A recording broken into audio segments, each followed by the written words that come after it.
America Israel Iran युद्ध शुरू हुआ था तब अमेरिका और इजराइल एक खेमे में थे, लेकिन युद्ध खत्म होते होते दोनों की राह अलग होती दिख रही है।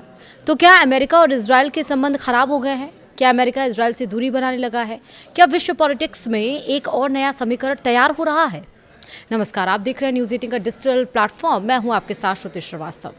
देखिए, ईरान अमेरिका में युद्ध विराम हो चुका है, जो इजराइल को पसंद नहीं आया। शांति समझौते के बाद भी इजराइल ने लेबनान के कई इलाकों में हमले किए, जिसके बाद अमेरिका ने इजराइल की सरकार और प्रशासन को फटकार लगाई।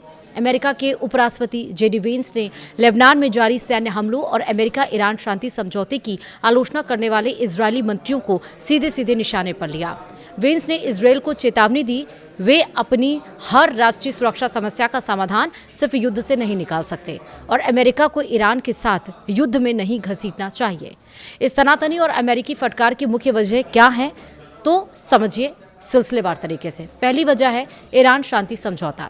अमेरिकी राष्ट्रपति डोनाल्ड ट्रंप द्वारा ईरान के साथ मध्यस्थता में किए गए अस्थायी शांति समझौते से इजराइल के प्रधानमंत्री बेंजामिन नेतन्याहू और दूसरे नेता खफा हैं। इजराइल ने इस समझौते को सुरक्षा के लिए चौंकाने वाली विफलता और विश्वासघात तक करार दिया है। इजराइल का साफ कहना है, अमेरिका ने उन्हें विश्वास में लिए बिना समझौता किया। इससे पहले भी जब अमेरिका और ईरान ने एक दूसरे पर कुछ दिनों के लिए हमला रोका था, तब भी इजराइल ने लेबनान पर अटैक नहीं छोड़ा था। लेबनान को लेकर किसी भी नरम दिली के खिलाफ है नेतन्याहू। वहीं इजराइल द्वारा शांति समझौते का विरोध करना अमेरिका को पसंद नहीं आया। इसे अमेरिका खुद के ऊपर सवाल की तरह देख रहा है।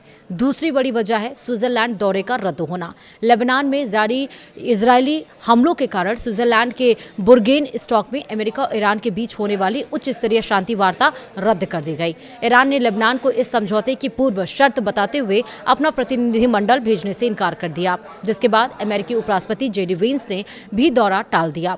तीसरी वजह है लेबनान और हिजबुल्लाह का मुद्दा।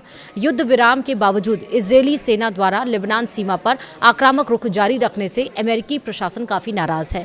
अमेरिका का मानना है कि लेबनान पर कोई भी फैसला वाशिंगटन की सहमति से होना चाहिए।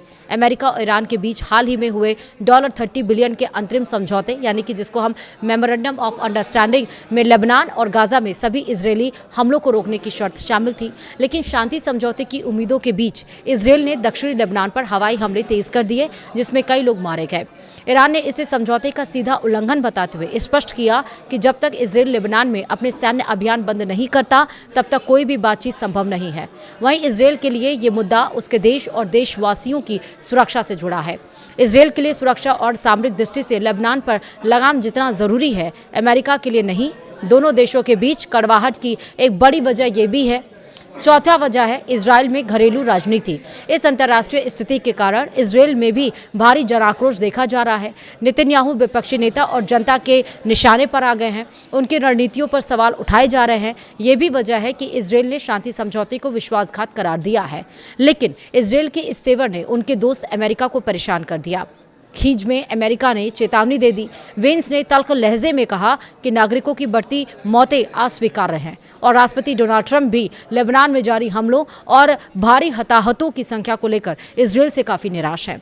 वहीं जेडी वेंस ने न्यूयॉर्क टाइम्स को दिए गए इंटरव्यू में इजरायली वित्त मंत्री बेजेल स्मोट्रिच और राष्ट्रीय सुरक्षा मंत्री इतामार बेन ग्वीर का नाम लेकर उनकी आलोचना की। उन्होंने कहा, आप 90 लाख लोगों का एक देश हैं, आप हर समस्या को केवल मारकर हल नहीं कर सकते। उन्होंने इजराइल को चेतावनी वाले अंदाज में कहा, हकीकत समझने की अपील की है। वहीं अमेरिकी उपराष्ट्रपति ने कहा कि हालिया रक्षा हथियारों का बड़ा हिस्सा अमेरिकी करदाताओं द्वारा वित्त पोषित है। उन्होंने भी कहा कि जो इजरायली अधिकारी अमेरिका को अपना सबसे बड़ा दुश्मन समझ रहे हैं, उन्हें हकीकत को पहचानना चाहिए। इससे पहले भी ट्रंप ने यह संदेश देने की कोशिश की थी कि अमेरिका युद्ध नहीं चाहता। उसने अपने दोस्त इजराइल के लिए जंग में जाने का फैसला किया था।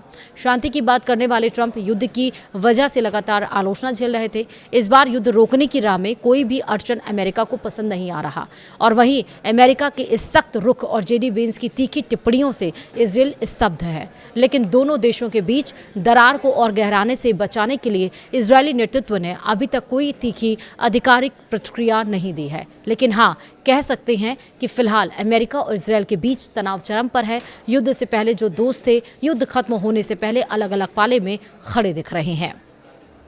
वीडियो में इतना ही। नमस्कार।